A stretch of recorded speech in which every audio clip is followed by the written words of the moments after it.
What's going on, guys? It's your boy Headband J. Let's get right into the news.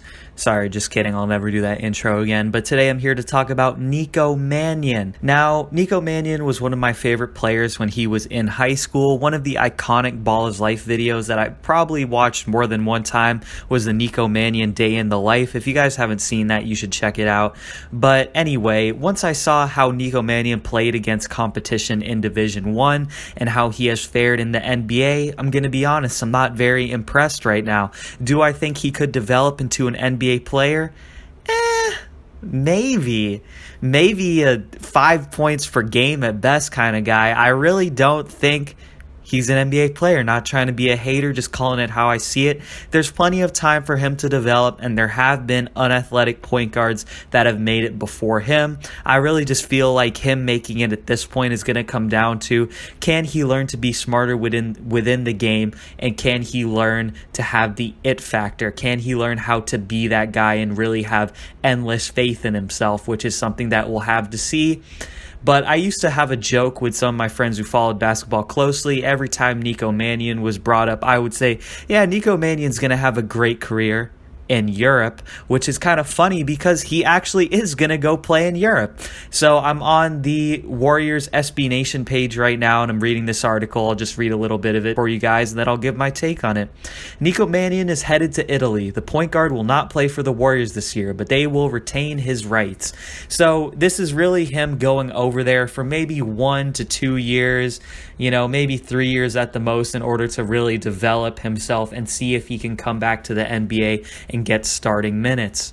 You're not going to watch Nico Mannion play basketball this year unless you're a fan of international hoops. The Golden State Warriors 20-year-old point guard, who was the number 48th pick in the 2020 NBA draft, is signing a deal with Virtus Bologna in Italy's Serie A, the top professional division in Italy. So first of all, Bologna, I love the name of that city, and it is the top professional division, and Italy has very good basketball, so Nico is still going to be playing against good competition. And for those of you who don't know, Nico Mannion's father played professionally in Italy, and his mom is also Italian. His mom is a volleyball player, and according to his dad, his mom is where he got the hops from. So Nico has an athletic background, but he has an American dad who lived in Italy, and he has an actual Italian mom. And Nico Mannion also played for Italy in the last Olympics. He definitely knows a lot more about Italian culture and Italian basketball than the average American.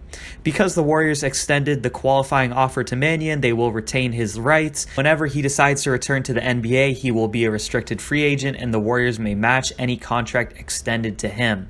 This comes the day after the Warriors signed 25-year-old point guard Chris Chiozza to a two-way contract. It's something that is a best-case scenario for both the Warriors and Mannion. I'm not going to read the bottom part of that article because it kind of sums up my thoughts on it too. So from Golden State's perspective, they don't have to waste a roster spot on a guy who's not ready to play, and they can really reload with as many weapons as they want for Steph and Clay and Draymond and Iggy. Wow, can't believe Iguodala is back on the Warriors. That is something else. And also, Mannion gets to get starting minutes in a good league where he will really be able to develop. And whenever he wants to return to the NBA, he can. If the Warriors like him still, they can sign him. If not, they can trade him to somewhere else.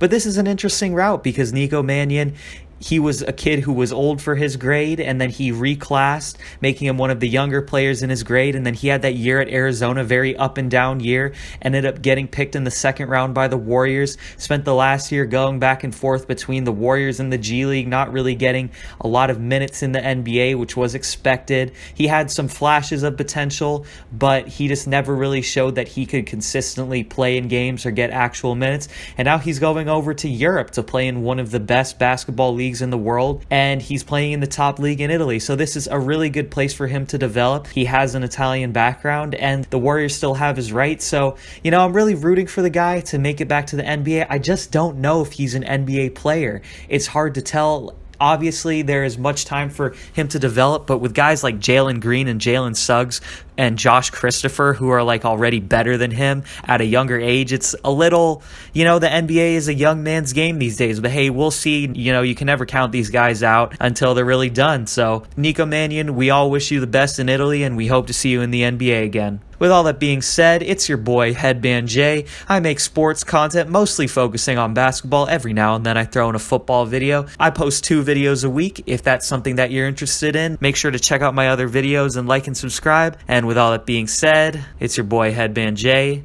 signing off.